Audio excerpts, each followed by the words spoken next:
tell you. I really don't remember. I know it's an iconic album, but probably somewhere in one of those homes we had. I couldn't tell you. Probably Malibu. I was probably somewhere in Malibu. The day the Chronic dropped, I was smoking Chronic. In Watts. Watts or Compton, who knows? Somewhere around South Central Los Angeles. Yeah, I was smoking Chronic the day the Chronic dropped.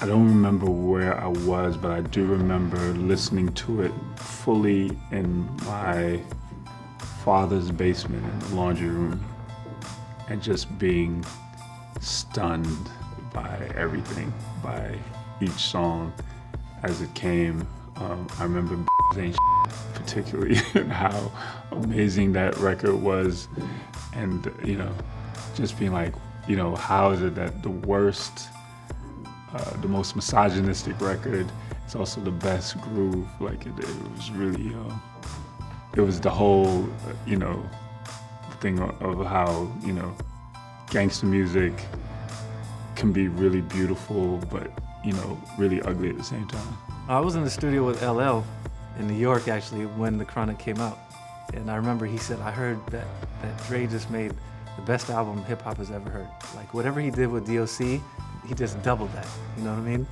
And so that was easily the best album anybody had heard. Can't remember, this was our Party Central. This was like the 90s. You want me to remember the day Party Central when a Doggy Style dropped? I don't. I remember that day. The day Doggy Style dropped, we were in Washington, D.C. And we knew it was dropping that day. We wanted to hear exactly what Snoop was saying about us. So we went and bought Doggy Style, and we played it in a van all the way to the airport. And we wasn't really impressed initially. We was like, eh. So yeah, I remember that day well. I was in Washington, D.C. the day Doggy Style dropped.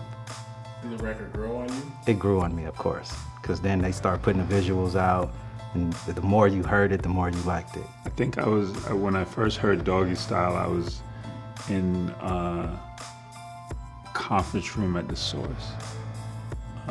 And we were listening to like a preview. Like we had the album before everybody else. Snoop was such a big star, and this was like the follow-up to the Chronic, and the more I listened to it, the more I loved it.